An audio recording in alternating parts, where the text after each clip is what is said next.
In this, my 21st pearl of wisdom in this COVID-19 pandemic environment, I want to continue to deliver some pure and unadulterated motivational insights geared towards introducing you to a larger vision of self than the one they have of you, which you so willingly embraced. We are all called upon to experiment with our own lives. We try things until we find the right fit for our lives. This can be related to clothes, as much as it could be related to our diets or careers or choice of location where we live and so on. In experimenting with your life, you are doing the world a big favor, because we cannot get out of life alive. We must consider it a sin to die a spectator. Dying like a spectator is like sex without a partner. When the end comes for you, let it find you conquering a new mountain, not sliding down an old. If we hold ourselves to high standards, we will never accept the mediocre service that is dished out to us daily. Neither would we be tempted to deliver mediocre service to others, since we should do unto others as we would have them do unto us. Let your work be a testimony of who you are. You may find it hard to understand. You may even find it hard to commit yourself to doing better. Remember, the only how you can achieve anything in life is to commit yourself and go after it.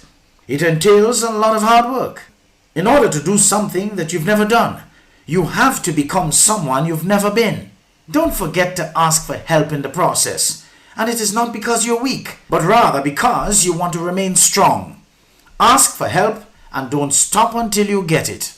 As you continue to focus on becoming what you want to become through experimenting with your life, you must leap and grow your wings on the way down. Even the eagles need a push at times. If you are that bold to use your life wisely, you will never seek anyone's approval for who you are or what you stand for. Let other people around you walk around with a hole in their souls over who you are. Don't ever try to please anyone with your life, for you will never succeed. Offer no one any explanation as to who you are. To those who don't believe, no explanation will be necessary. To those who won't believe, none will suffice. Constantly remind yourself not to seek anyone's approval for your life. When people maliciously bad talk you, apply Gerda's belief as a worthy response. That which does not kill you will make you strong. There is an old African proverb which simply says, if there is no enemy within, the enemy outside can do us no harm. If you know the why for living, you will endure almost anyhow. As you strive to grab a larger vision of yourself, as you pursue your lifelong struggle to realize your dream, you need to ask and answer honestly the following questions. Where have I been? Why am I here? Where am I going? Are you one of those who died at 21 and are awaiting your burial at 65? Many people in our society died a long time ago and are awaiting their burials. Let us make an effort to become people with vision so we can prosper and succeed. What do you think make the great great? Sitting on their laurels waiting for a government or someone else to do for them what they can and ought to do for themselves? One final thing I would like to leave you with as you pursue your goals in life. It is important to align yourself with only quality people, OQP. You should always endeavor to surround yourself with people who will enrich you and empower you. People who will enable you to transcend yourself and grow. This support group, your petty crew for progress in your life, can strengthen you in moments of weakness and bring you up when you are down. Surround yourself with people who share your vision and who always are willing to support you in pursuing that vision. You cannot make it alone in this journey. If you find relationships that are not mutually constructive, if someone brings you down rather than challenges and elevates you, then you must make a decision. Can I transform this into a healthy relationship, or do I have to sever it?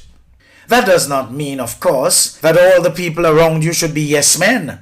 You will never grow if you are surrounded by backstabbers.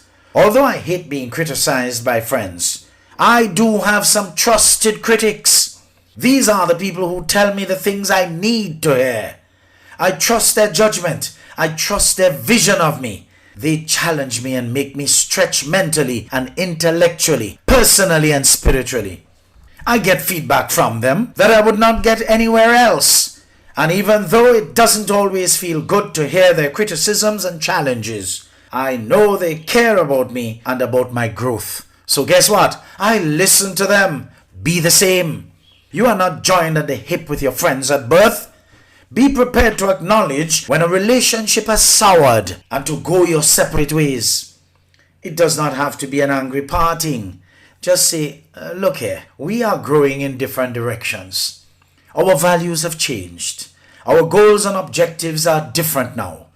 Maybe we need to shake hands and say goodbye. Being able to break away from a toxic relationship can make the difference between living your dreams and continuing to live your nightmare. As a leader, choosing your associates in life, you need to apply Howard Thurman's 2 questions in your life. Where am I going? And who is going with me? If you ask these questions in the wrong order, you can be messed up. Make it important to clean up your life. Most of us are seriously not serious. We spend our time with people who are not good for us. We allow our dysfunctional siblings, not to mention our school friends, to determine the lives we live. Most of us are seriously not serious. You have to remember that in life, there is much more to the time that you are given to pass through this life than you care to admit with your lives. And how you choose to use your time shows who you are. Most of that which I've shared here is common sense, but not common practice. So let us now be mindful of them and become more selective of the people we let into our lives and our spaces. Become action-oriented. By that I mean, do what you can with what you have. Where there is an alignment with your thoughts, feelings and actions, commitment to live your dreams must be realized. We all have greatness within us. We all have talents and abilities and genius in us that we need to unleash on the world. We have to push back our fears and our doubts and develop unstoppable attitudes and resilient spirits. Affirm today and always, repeatedly for the rest of your life on an individual basis, to waste my life is nothing but a mortal sin, for it isn't over until I win. To your unlimited possibilities.